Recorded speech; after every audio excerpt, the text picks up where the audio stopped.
Yesterday we had such an awesome episode of FutureMark because we took a new perspective, a new angle. The angle was that FutureMark is going to alert you of past events. That's right. Oh, didn't know? Hold on. There's one I'm going to alert you of right now. I just took a black hole in. Just had a couple minutes. I knew the Renaissance man was here. I said, well, you know what? I'm going to take over. Going to come here and share a future past fact. 1963. Just so you know. You got to be ready so you know. A president gets assassinated. It's the worst. Everybody goes crazy. People crying in schools and streets.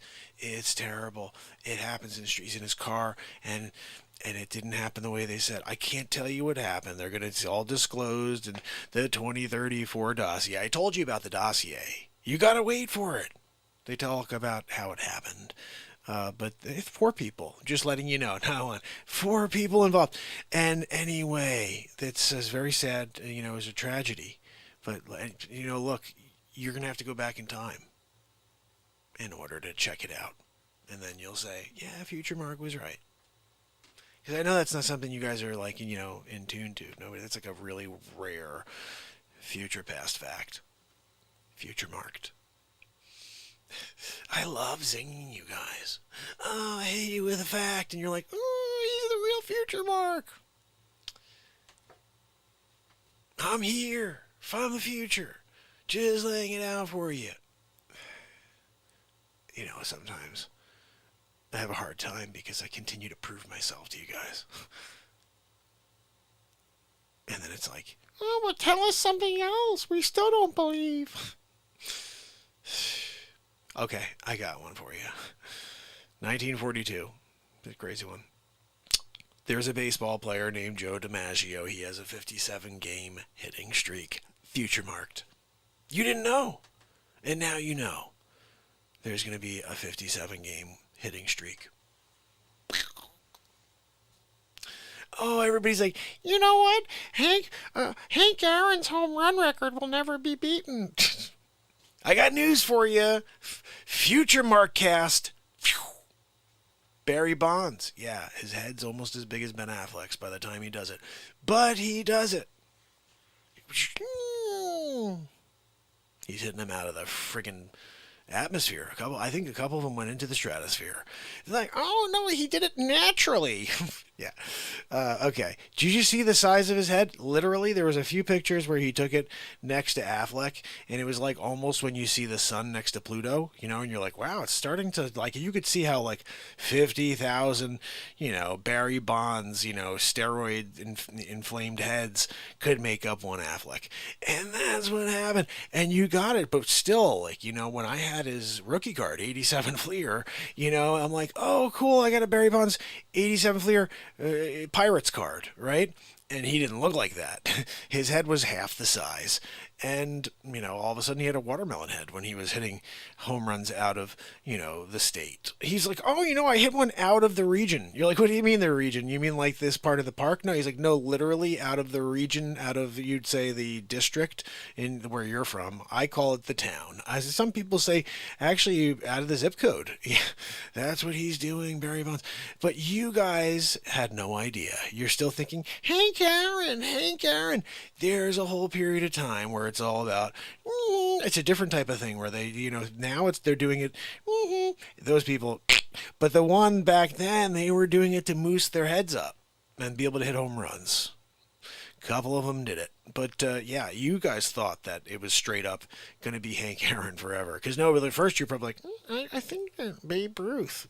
And then you were around, I think, when it was taken over by Hank Aaron. But now you're like, Hank Aaron forever. Guys, time machine it. Go back. Oh, Future Mark was right. Keep doing it. I keep just delivering truth, facts, events. One more. This one, you guys are going to be like, Future Mark, thank you so much. They had an issue, getting ships, from like the Atlantic to the Pacific, Pacific to the Atlantic. It's a crazy thing. They created this thing called the Panama Canal. I know I'm blowing your minds right now. This thing, the Panama Canal, it allows them to cut shipping times down by like days. Yeah, seriously. You're like, no way, FutureMark. Are you kidding me? You're gonna be able to cut down days? Yeah, right. Okay, Magellan. No, FutureMark. And by the way, it's Mark Jellin. Yeah, seriously, you're gonna call me? It's Mark Jellin. I was Mark Jellin. You guys are like, oh, FutureMark, but don't you understand? I am a time traveler. I've been around history. You guys look in the book and you're like, Magellan. That's because you didn't understand the dialect when they were saying it. They were saying Mark Jellin. You guys missed it. I mean, history missed it, really, is what happened. Oh, Magellan. No, Mark Jellin. I got kind of annoyed by that. I showed up, so I was like, well, hold on a minute. Who's this Magellan guy? You mean Mark Jellin? I conquered land. I went around the freaking globe. Mark Jellin. Now we have to find a freaking water scene, and I'm going to be Mark Jellin, by the way. We are traveling the globe as Mark Jellin. It's 1652. 1426, whatever the freak it was. Somebody tell me when Mark Jellin was traveling the globe in his ship. Because that's Mark Jellin. Yeah, no, look. I had the Queen, Princess Elizabeth. She's like, look, Mark Jellin, we need you to go there and find the Indies. I'm like, screw the Indies. I'm doing a world tour with the mic in my hand. And my gun is in with the mic in my hand. It was LL Cool J. We're doing it. We're doing it wild. You remember that one, right? Bikini was small, heels were tall. She said she liked the ocean. So we went to the beach. She grabbed me a peach and broke out the suntan lotion. I said, we're going back to Cali. Yeah, I can't believe I just remembered that, FutureMark. FutureMark has an app here. He's able to just very quickly dial in and gather information from the past, also from the future. I can't tell you everything. You guys want to know everything. If I tell it all to you, time paradox. I told you, I can't time paradox myself. If I time paradox myself, you're not going to have any more FutureMark episodes. Don't you like showing up and hearing about the future and the past? I mean, I don't know. Mark Jellin. Anyway, I mean, that's what I'm here to do. But how do they take away my, I should have gotten credit. We just didn't have like proper books back then. And people didn't write. A lot of people didn't write. Mark Jellin did. I mean, I came from 2769. They're like, oh, Mark Jellin, we need you to go. I set up a freaking rocket ship underneath my Mark Jellin 101. I had a Mark Jellin 101 ship. It was like my own special model. And I hooked up a couple of rocket boosters in there. They had no idea. Princess Elizabeth was like, you need to go and find the Indies. I'm like, all right, check it. I'm out of here. World tour with the mic in my hand. You didn't understand that's where I was going? Mark Jellin. That's what I'm meant to do. Continue to explore in the timeline and show up throughout as different people. You were really good at it. Was it Magellan? Magellan? How did that even happen? How did they miss the R and the K there and put a G in? Doesn't even make sense to me. I got to start going through history and remember some of the other ones, remember Marco Polo? Yeah. Seriously? Like, hello? It was Mark Opolo. That was me. Opolo was my last name. They gave it they made it Polo, and they were like, Marco Polo. But no, it was Mark Opolo. It was like the name. Because back then, you needed to have a name that would transcend, the language barrier between where I'm from and the East Indies. And when I went there and they're like, what's your name? I was like, Mark. They're like, eh? I was like, Opolo. They're like, oh, Opolo. Which, if you knew anything O Polo translated to I'm your friend. So he was Mark, I'm your friend when I went there, and I tried because I had to bridge gaps. I had to be the one. I was there in the Silk Road. I'm there getting silk and stuff like that. When I brought it back, they were like, Mark. I know. Look, somebody had to do it. And look, you know, it's what happens. Sometimes you're there and things like that happen. Oh, you didn't realize I was Marcus Aurelius as well. It was Mark, and then they were like, it's Aurelius, it's Aurelius. I was like, yeah, I'll go with it. But look, somebody had to, bridge the gap in the Roman times as well. Throughout the history, I've been there. Yeah, I just kind of show up, and they're like, oh, it's Mark Jellin. Oh, it's whatever. You know what I mean? Like, we should go through the timeline. I'll just make sure I point them all out to you.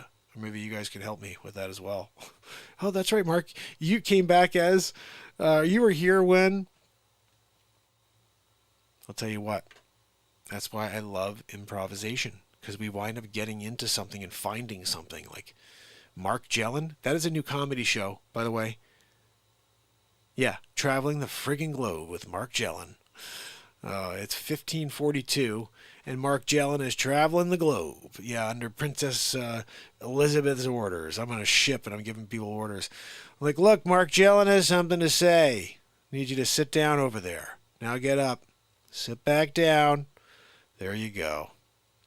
You just were Mark Jelland. Look, I'm sorry you got Mark Jelland. You didn't want to be Mark Jelland, but you got friggin' Mark Jelland. Mark Opolo is my other identity. Don't forget that. And then, of course, Mark Jellin. I will be navigating the globe as Mark Jellin in 2021. Look, we're doing a world tour. You can't do a world tour Mark Jellin style. Look, I got on the ship. I threw anchor. We just dragged we trudged the ocean. The ocean blue. We trudged the ocean blue on the way to America. Yeah. And then I was like, you know what? I'm skipperooed through it. I'm going to do. I went around. I did this Canada tour, and I was just throwing roses off the friggin' ship as people were waving. Hey, it's Mark Jellin.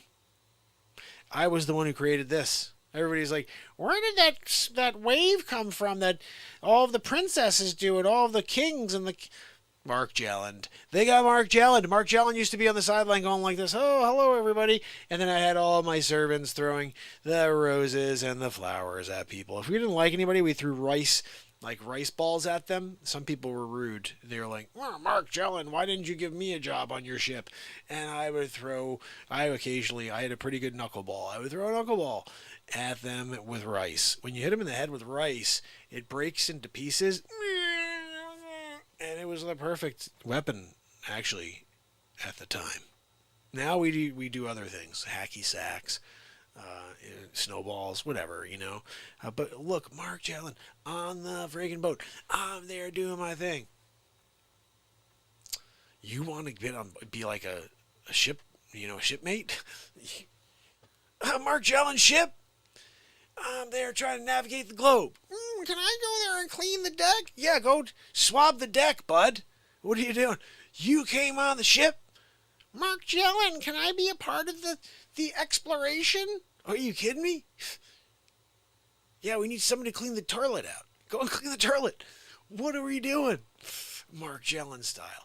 I'm just telling you, when you get to the future and you realize... because it happens in the year 2162. They realized that history was a fake, and that it wasn't Magellan, and that it was Mark Jellin. Because, again, time travel becomes real and a thing, and people are like, I want to time travel. Like, no, you can't time travel. Just a select group of people. Mark Jellin. I mean, FutureMark. Whatever you want to call me, because I'm again, I come back many times. Mark Aurelius. I was Mark Aurelius. And when people were like, oh, yeah, Caesar. I'm like, no, Marcus Aurelius. That was me. All over time, really. I was like the time bandit. Every time there was a good thing that happened, or somebody tried to bring us towards the positivity, bring us together, You got Mark Jelland.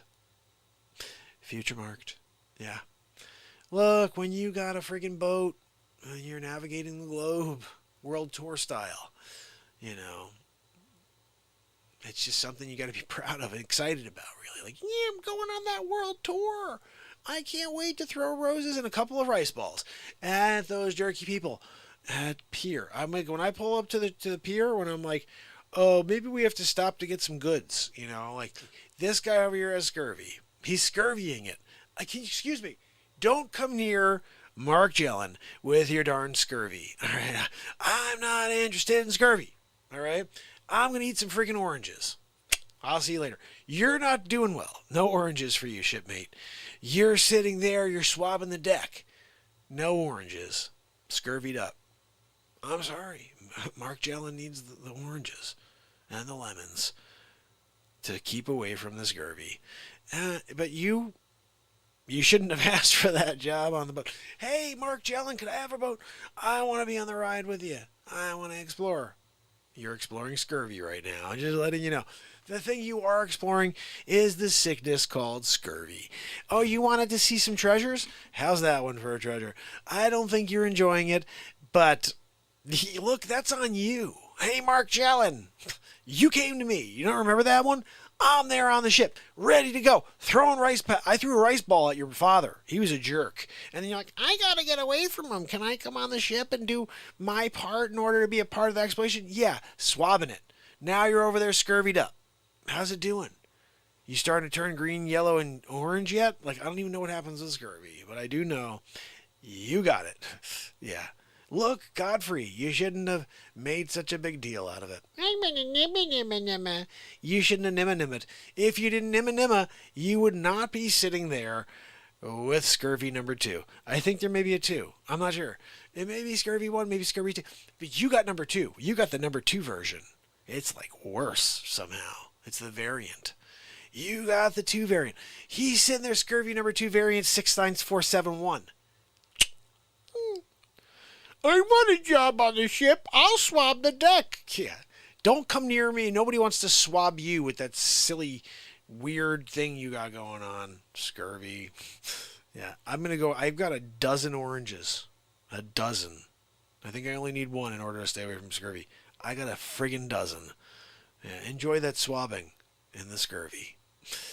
I'm going to go and cut up some citrus and make some fruit water as well. I may throw a couple extras off the deck just for the fish. Because we need to fish and get fish for me. I got to eat, Mark Jelland. You guys, you get the scraps. You get the bones that have a little bit of fish left over. Oh, Mark Jelland didn't eat it all. He left a little tiny piece for us. I did. I left you a little bit so you can get nourished. You're there swabbing the deck. I can't have you passing out and dying on the deck. Then we have to swab you off the deck and push you off into the freaking ocean. And you wanted the job. Mark Jelland, can I come on the ship? You came on the ship, scurvied out, died on the deck. We had to swab you off the deck. It was just another day with Mark Jelland. That's the name of this the tour around the world. Just another day with Mark Jelland. We're just on the seas. Just another day with Mark Jelland. That's right. Today we have a new shipmate decided to come on and ask Mark Jelland for a job. What would you like to do, kid? Anything. I just got to get away from my dad. Okay, sure. You could swab the deck. Awesome. Thank you so much. I really appreciate it. I'll do anything. Okay. You may have to die because scurvy's a thing and you got to get away from your daddy. So come on the ship. A couple weeks later, I'm sorry. You should have thought a little bit more before taking the job of death captain. You became death captain. You're not there anymore. That's on you, little guy. No, we're not talking about you. We're talking about another guy. No. Seriously, I wasn't talking about you. You're gonna be fine. Don't worry about it. Everybody gets better from scurvy. No. I don't really have more citrus than I need. I need all 12. I saw my doctor. Her doctor said, Mark Jelland, you need to eat a 12-pack, of oranges in order to stay scurvyless. I said, well, what about if I give one to the guy on the ship who just got on board and now is suffering from scurvy? Would that be okay? And the doctor said, nope, let him die. I'm sorry, buddy. Not you, though. It's another guy. But that's what happens. You get scurvied out. Mark Jellin. I gotta stay. I gotta be able to, wormhole it. You want me to be like, oh, look, I'm up here by Greenland. I'm going to Canada. But you know what? Let's just stop here. I gotta get to Canada. I gotta get to the vortex. I gotta find my way back through time because I can't stand being Mark Jellin anymore. I dropped off the ship. I got another guy to come on, and he played Mark Jellin for the rest of the trip. You didn't know that, Dread Pirate Roberts? You didn't know I was Dread Pirate Roberts? I was Dread Pires Roberts. Dread Pires Roberts was all over the ocean. The ocean blue. And each time there was a new Dread Pires Roberts, that people would be like, oh, and they would, like, the real Dread Pires Roberts would be like, oh, I'm the shipmate. And then he would pretend that that's the real Dread Pires Roberts. And then that person would become me. I'd be like, look, I'm taking a break. I don't want to be Dread Pires Roberts anymore. Look, when you're in Princess Bride and you all of a sudden have a Dread Pires Roberts situation going on, you got to deal with it. Because Andre the Giant comes out of nowhere. And Dread Pires Roberts, like nobody expected. You got Mark Jellin, Dread Pires Roberts. Everybody's like, no, Dread Pirate Roberts. No. Again, taking away the credit for the FutureMark. Dread Pires Roberts. I hope that I cleared up some stuff for you now. I hope you understand exactly what's going on. Because I don't know what's going on at all. Holy cow, guys. Dread Pires Roberts? Oh, my goodness.